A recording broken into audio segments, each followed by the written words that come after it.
Assalamualaikum warahmatullahi wabarakatuh. Bismillah walhamdulillah.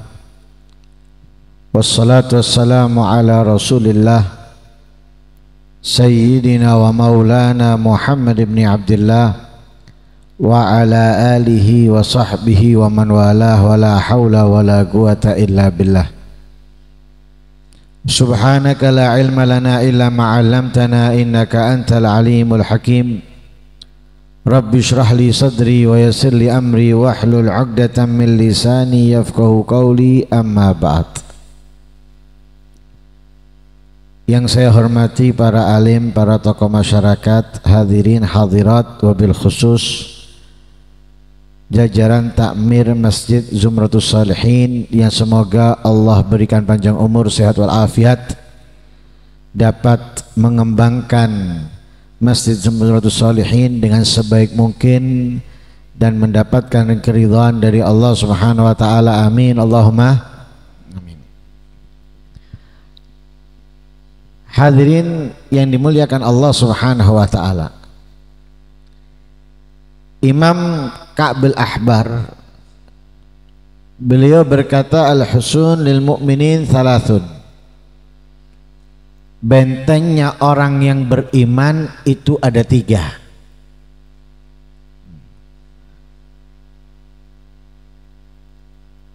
Jika ingin selamat, jika ingin beruntung, jika ingin bahagia, khususnya di akhir zaman, bagi orang yang beriman hendaknya ia membentengi dirinya dengan 3 hal. Jangan pernah kita merasa aman daripada fitnah, lebih-lebih di akhir zaman. Logikanya hilang, akalnya hilang. Ini kita bahas contoh yang umum. Kita ini disatukan dengan apa? Kita disatukan dengan agama. Ya, kita disatukan dengan agama. Yang kedua, pegangan pedoman kita juga sama. Apa? Al-Quran. Ya. Yang ketiga, dibantu untuk kita dapat memahami Al-Quran itu dengan sunnahnya Rasul Sallallahu Alaihi Wasallam. Dan kita dikasih kelonggaran di dalam bab ibadah, di dalam bab muamalah, untuk memilih salah satu dari 4 madhab,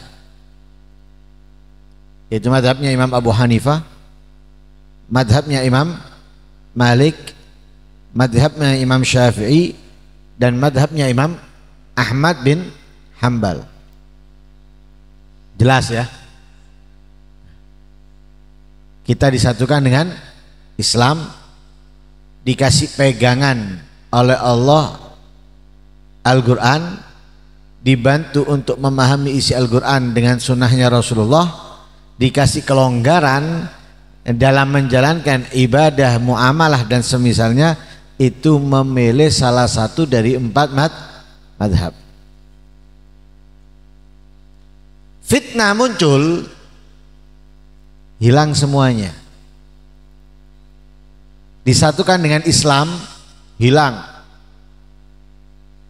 dengan di kotak-kotak. Kalau nggak di kotak dengan negara, di kotak dengan apa? Golongan. Tidak di kotak dengan negara, di kotak dengan golongan.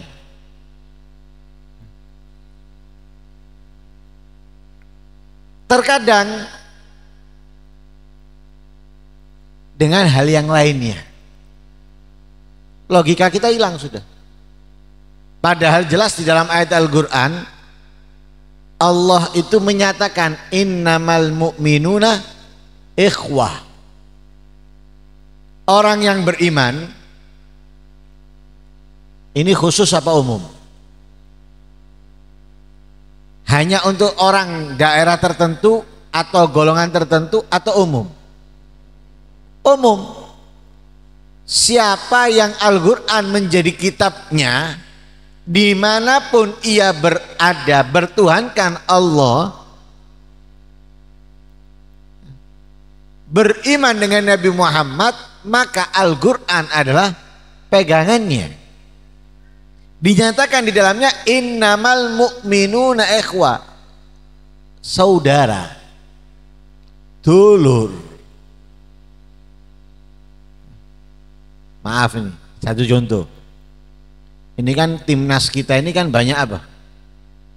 Naturalisasi ya. Naturalisasi. Keturunan mana itu?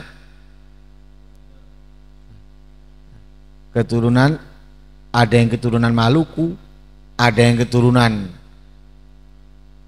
NTT atau yang lain sebagainya. Lah mereka itu dengan saudaranya yang di Maluku atau apa, sik dulur apa enggak? Hah? Beda negara loh. Masih saudara apa tidak? Masih saudara, walaupun beda negara. Masa saudara itu hilang dengan negara? Salah satu pemain timnas yang baru dinaturalisasi itu satunya ikut Indonesia, satunya ikut Belanda. Satunya ikut Indonesia, satunya ikut Belanda. Apakah kemudian persaudaraan mereka putus? Hah? Kiranya keduanya ngomong kalau dia kakak adik atau enggak? Pasti ngomong dia kakak adik. Lah kenapa kita umat Islam ini ketika berbeda pendapat kemudian dia tidak nyatakan itu adalah saudaranya? Hah? Malah justru kadang diantem, difitnah, dicaci, dihina. Loh, ini fitnah. Ini fitnah, menghilangkan logika bahkan keimanan. Karena itu kita ini harus menjaga kita dari fitnah, karena fitnah itu sangat berbahaya, apalagi di akhir zaman. Bentengnya kita umat Islam itu 3. Kalau kita ingin aman daripada fitnah, fitnah itu bukan hanya keributan antara kita, hilangnya Islam, hilangnya iman, naudzubillah min. Benteng kita untuk itu 3. Pertama, al-masjid, masjid dimanapun, masjid dimanapun. Untuk penduduk sini ini masjidnya, untuk penduduk sana masjidnya misalnya. Masjid ini benteng. Lah kalau kita di masjid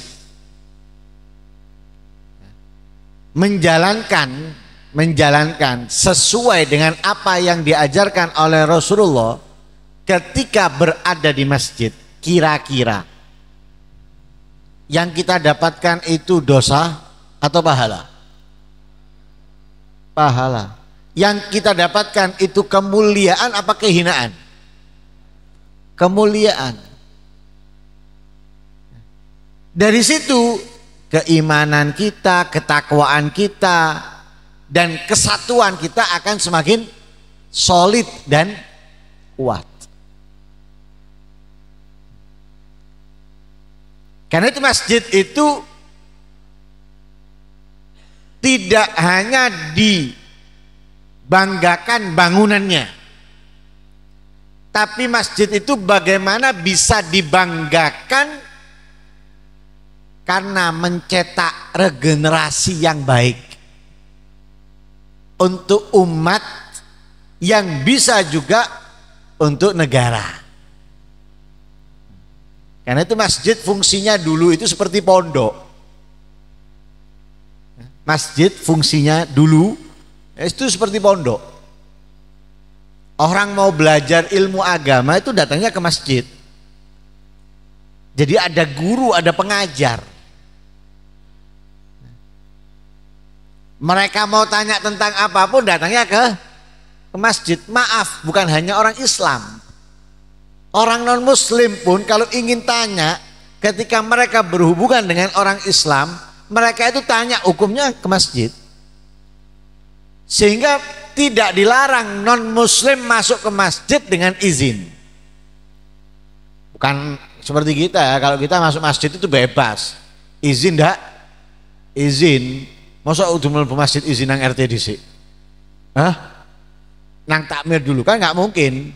Akhirnya Jumatan. Nah, sepi, lah takmire kondangan nang di nang Jakarta. Misalnya ini. Nah, izin teko takmire, prai Jumatan nanti. Kan enggak. Ya, bebas kita masuk masjid, tapi mereka non muslim boleh masuk masjid dengan izin. Dan kemudian untuk apa? Untuk belajar. Sehingga keluar dari masjid orang-orang Islam zaman itu mengerti tentang ayat Al-Quran, mengerti tentang hadisnya Nabi, mengerti tentang sejarah dan lain sebagainya. Walaupun saat ini kita perhatikan masjid ini fungsinya hanya sholat. Sholat 5 waktu itu pun kurang maksimal. Kurang maksimal. Terkadang antar takmir kurang komunikasi. Ya. Miskomunikasi, bahkan terkadang berselisih faham untuk membangun satu tempat loh. Nggak ada yang legowo gitu loh, nggak ada yang nggak setuju. Akhirnya terbengkalai. Padahal masjid ini salah satu benteng umat Islam. Ya, karena itu minimalnya diwajibkan dalam agama ini sholat Jumat itu fungsinya bukan hanya untuk sholat, tapi fungsinya itu memahamkan tentang agama kepada umat Islam. Mumpung sing teko nang masjid akeh. Kan gitu ya. Kalau sembahyang 5 waktu kan sing teko mek titik. Tapi ada Jumatan. Insya Allah softnya misalnya kalau di Masjid Zumratus Sholihin ini 2 soft misalnya atau 3 soft kalau sholat 5 waktu. Nah, hari bisa tapi duhur asar embuh. Kalau Jumatan bisa sampai mburi. Lah itu kan momen untuk apa? Mengajarkan kepada umat Islam tentang Islam agar mereka memahami Islam. Masjid benteng. Sehingga kita ketika masuk masjid itu aman dari kemaksiatan, aman dari kejahatan. Sehingga apa? Nabi mewarning kalau di masjid ojo omong-omongan. Kalau kita di luar masjid banyak ngomong itu dilarang. Kenapa? Orang banyak ngomong itu butuh bahan. Keentean bahan akhirnya sing digawe haram. Ya, ngerasani kono, ngerasani ini, nyacat kono, nyacat gini. Kenapa? Terlalu banyak ngomong. Itu di luar masjid. Di dalam masjid harus lebih ngonci mulut. Jadi kalau di masjid itu omongannya tentang agama, kalau enggak sholat zikir. Kalau ngomong, walaupun bukan omongan yang berdosa, omongan yang mubah, tapi tidak ada kaitannya dengan agama, tidak ada kaitannya dengan keimanan, keislaman atau ketakwaan dan lain sebagainya, hanya omongan obrolan, ya, cerita bal-balan misalnya. Iki kok dino Jumat timnas main iki. Misal. Nah, iki kudu menang lawan Jepang ini, misal ini. Ndak dosa omongane. Ndak dosa, ndak ngerasani juga. Tapi karena tempatnya di masjid, omongan ini dikatakan apa? Yakulul hasanat. Ya. Omongan itu bisa menghabiskan kebaikan kita. Sehingga digambarkan oleh Rasulullah kama ta'kulun naru al-hatab, sebagaimana api melahap kayu. Jadi kebaikan kita akan cepat sirna habis karena omong-omongan di dalam masjid seperti cepatnya kayu habis ketika apa? Terbakar. Kalau di masjid ya zikiro, ya, berdoa, Quran atau sholat, ya, minimal lek males doa dan lain sebagainya. Niat atau iktikaf turu. Tapi harus nggak bantal guling. Nah, mlebu masjid niat iktikaf, males moco, males sholat dan lain sebagainya. Wis lungguh ngene mari niat iktikaf itu.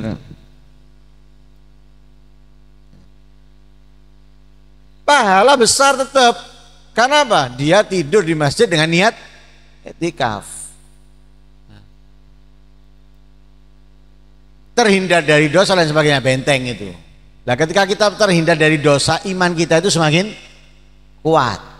Islam kita itu semakin kokoh. Nah, tidak terkikis dengan apapun. Itu yang pertama. Nah, karena itu dijadikan orang yang memakmurkan masjid itu adalah orang-orang yang beriman. Orang yang terbiasa ke masjid itu adalah orang-orang yang beriman. Ya. Allah berfirman, "Innama ya'muru masajidallahi man amana billahi wal yaumil akhir wa aqamas sholata wa ataz zakah." Ya. Yang memakmurkan masjid itu adalah orang-orang yang beriman kepada Allah, kepada hari akhir. Orang-orang yang mau menjalankan sholat 5 waktu, orang-orang yang mengeluarkan zakat. Hadisnya Rasulullah, idza ra'aitumur rajula ya'tadul masjid fasyhadu lahu bil iman. Kalau jika ada kamu lihat seseorang yang mondar-mandir masjid, subuh ke masjid, zuhur ke masjid, asar ke masjid, ya, maghrib ke masjid, isya ke masjid, atau waktunya duha ke masjid, qiyamul lail ke masjid misalnya, ya, fasyhadu lahu bil iman, saksikanlah untuknya dengan keimanan. Ya. Ya, berarti orang itu adalah orang yang beriman. Yang kedua, zikrullah. Yang kedua, bentengnya seorang muslim, orang mukmin adalah berzikir kepada Allah. Terutama dari iblis, dari setan, dari jin. Kalau kita ini enggak zikir, lupa dari Allah, nah, setan itu akan mudah meracuni kita, menjauhkan kita. Tapi kalau kita berzikir, setan itu kabur, lari, menjauh. Tapi zikirnya jangan asal zikir, kalau bisa dengan hati. Karena zikir itu terbagi 3. Zikir hanya dengan lisan, zikir hanya dengan hati, zikir dengan lisan dan hati. Yang paling afdol, yang paling utama yaitu zikir dengan hati dan lisan. Nomor 2, tingkatan kedua yaitu zikir dengan hati. Tingkatan ketiga zikir dengan lisan. Jadi paling rendah itu. Zikir hanya lisan itu paling rendah, tapi tetap luwe api ketimbang sing ndak zikir. Daripada yang nggak berzikir, yang berzikir walaupun hanya dengan lisan itu lebih bagus. Kenapa? Masih berzikir. Lah berzikir itu memiliki keunggulan lebih daripada Al-Quran. Orang yang janabat, perempuan yang haid dan nifas nggak boleh baca Quran, haram. Tapi zikir bebas kapanpun. Karena itu zikir itu tidak wajib punya wudhu, tidak harus punya wudhu, tidak harus menghadap kiblat. Nggak harus juga tertutup aurat. Kalau Al-Quran harus punya wudhu, harus suci dari hadas besar, hadas kecil. Tapi zikir enggak. Nah, karena itu kita sambil olahraga berzikir bisa. Nah, jadi kalau mau Car Free Day, ya, apa biasanya singkatannya? CFD. Ya. Kalau mau CFD, pasang handsetnya itu mau nyetel sholawat ta, zikir ta, daripada musik. Ndak entuk apa-apa.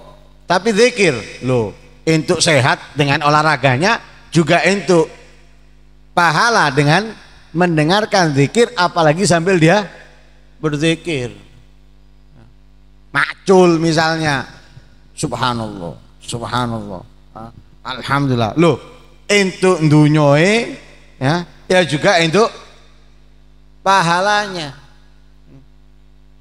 Nyetir motor, mobil, nganterkan paketan misalnya, kurir misalnya, sambil sholawat, sallallahu alaihi Muhammad, sallallahu alaihi wasallam, sallallahu alaihi Muhammad. Loh, pahala ya akeh. Ya yo entuk duit bayaran teko ngenturno barang, yo entuk pahala teko sholawatannya. Ketika kita jaga toko dan lain sebagainya, nggak ada pembeli, sambil berzikir, sambil berzikir, itu benteng. Jadi benteng dari setan. Makanya orang kebanyakan kerasukan, jin dan semisalnya, itu gara-gara lali. Dan subhanallah, kalau perempuan itu rata-rata kebanyakannya kalau dalam kondisi apa? Head, mesti gampang kerasukan. Kenapa? Biasanya mereka kalau men atau head itu wis lali sak kabehne. Boleh apa? Males sak kabehne misalnya. Mumpung ndak sembahyang, ya mumpung nggak sholat, wah, subuh apa tangi niku jam 6 jam itu, mumpung berai. Kemudian kebanyakan mereka itu akhirnya gara-gara head sering lamun. Nah, ini masalah. Nah, tapi kalau di zikir aman, aman, itu yang kedua. Yang mana kita ketahui bahwa zikir ini kita diperintahkan oleh Allah menghabiskan banyak waktu kita untuk berzikir. Nah, dan itu Allah sapa orang-orang yang beriman, ya ayyuhalladzina amanu dzkurullaha dzikran katsira wasabbihuhu bukratan wa asila. Allah sapa orang-orang yang beriman, orang-orang beriman, banyaklah berzikir kepada Allah dan bertasbihlah kepadanya di waktu pagi dan sore. Nah, karena itu kalau kita perhatikan, Nabi mengajarkan kita dengan berbagai macam zikir, berbagai macam doa. Bangun tidur diajarkan ingat Allah dengan apa?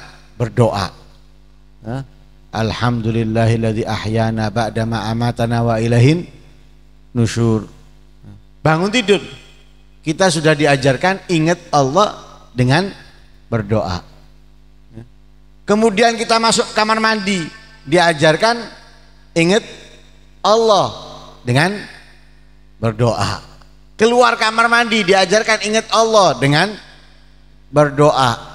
Kemudian sholat dan lain sebagainya, ya, keluar rumah, makan, minum, kita diajarkan zikir lewat doa oleh Nabi SAW. Akan tetapi sering lupanya daripada ingetnya. Apa meneng lek wis keluwen, keluwen ketok panganan lali bismillah wis, ilingi meneh. Lu yo aku wingi mangan durung bismillah, wingi saiki baru eling, sing dipangan wis metu kabeh, wis entek. Rasanya habis, di perutnya juga sudah habis, ganti makanan yang baru. Lah ini biasakan kita ingat Allah dengan doa di setiap kegiatan kita sebagaimana diajarkan oleh Rasul Shallallahu Alaihi Wasallam.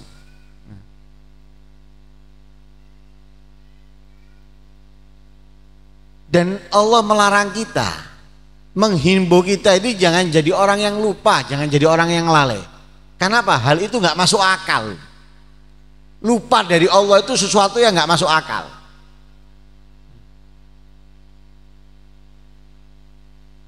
Maaf, ini contoh elek, Kalau kita dikasih seseorang yang kita cintai, pacar misalnya, baju atau jam atau sandal dan sebagainya, kira-kira ben ketok sandal iku eling apa lali? Setiap kita ngelihat pemberiannya selalu kita ingat yang ngasih. Itu pasti. Apalagi misalnya parfum. Kecium walaupun bukan parfum kita, tapi parfum baunya sama dengan yang dikasih pacar kita. Oh, eling. Kok sini kayak iku. Ingat. Lah di depan kita ini manusia. Di depan kita itu pepohonan, semuanya ciptanya siapa? Allah. Kita lupa dari Allah itu kok bisa? Kita ngelihat manusia, yang menciptakan manusia Allah. Kita melihat pepohonan, yang menciptakan pepohonan itu adalah Allah. Kita lihat hewan, yang menciptakan hewan itu adalah Allah. Kita lihat langit, lihat bumi, yang menciptakan Allah. Kok iso lali? Ambek pacar kok eling terus. Loh, logika nggak masuk, kita lupa dari Allah itu semestinya.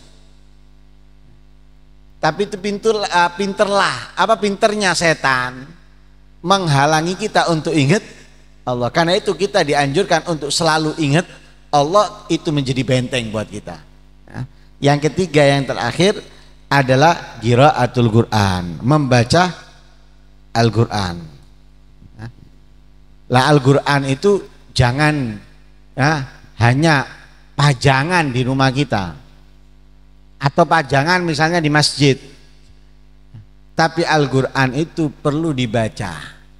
Biasakan membaca, kemudian tingkatkan, biasakan untuk mengetahui, memahami apa yang kita baca. Setelah itu tingkatkan bagaimana kita mengamalkan, menjalankan sesuai apa yang kita baca. Karena Al-Quran itu menu kehidupan. Kita mau sukses, kita mau bahagia, mau senang dunia maupun akhirat, ada di Al-Quran. Buka, cari, ya, kemudian bagaimana cara menjalankannya, kita akan meraihnya. Seperti HP. HP itu nadanya bisa digonta-ganti. Kemudian temanya bisa digonta-ganti. Modelnya ini, modelnya itu bisa digonta-ganti. Kapan kita bisa gonta-ganti itu? Kita masuk ke menu pengaturan, kita masuk ke yang ingin kita rubah. Oh, ini suaranya kita ganti dari titut-titut menjadi tetet-tetet misalnya. Dari warnanya biru menjadi warnanya hijau, dari warnanya dari modelnya A menjadi modelnya B. Masuk pengaturan. Kita juga gitu, tahu pengaturannya dulu, masuk pengaturan, tahu caranya. Nah, kita juga gitu, buka Al-Quran, kita kepingin bahagia, baca itu berarti apa? Kita buka pengaturan. Lalu bagaimana kita menjalankannya dalam kehidupan kita? Benteng. Akhirnya kita bisa menjalankan sesuai apa yang ada di dalam Al-Quran. Nah, ketika kita mendapatkan kesusahan, nggak mungkin. Kalaupun kita mendapatkannya, kita punya solusinya lewat Al-Quran. Oh, Al-Quran mengarahkan seperti ini, agar kita terhindar atau keluar daripada kesusahan ini. Loh, ada Al-Quran. Sekarang kita punya kesusahan, nggak punya jalan keluarnya, bingung. Kenapa? Kita nggak baca. Punya mobil, punya motor, tapi nggak ngerti. Ada tanda hidup di apa namanya itu? Speedometer, ya, nggak ngerti dia. Iki opo iki kok murup. Misalnya kalau mati, opo kok mati. Bagaimana cara menghidupkan? Nggak tahu. Ismi mau melakukan rusak kabeh akhirnya. Nggak punya jalan keluarnya. Tapi kalau dia tahu, oh ini hidup gara-gara ini harus diginikan. Oh ini mati, ini berarti ada yang masalah di sini. Tahu. Nah, itu seperti orang yang membaca Al-Quran dan memahaminya, punya jalan keluar di setiap masalah. Jadi kalau punya masalah, nggak akan lama dia akan bisa menyelesaikan. Tapi kalau kita meninggalkan Al-Quran, apalagi kita tidak memahami Al-Quran, ketika punya masalah nggak punya jalan keluarnya. Akhirnya masalah itu berlarut-larut lama. Wah, akhirnya ketumpuan dengan masalah yang lain, double masalah. Naudzubillah min dzalik. Karena itu benteng yang ketiga membaca Al-Quran. Semoga Allah Subhanahu wa taala membentengi kita dari segala fitnah yang ada, sehingga kita bisa menjadi umat yang dibanggakan oleh Rasulullah, yang dilindungi oleh Allah dari segala fitnah, dan mudah-mudahan Allah memberikan keberkahan dalam kehidupan kita. Amin Allahumma amin. Wassallallahu alaihi wasallam Muhammadin wa ala alihi wasallam. Alhamdulillahirabbil alamin.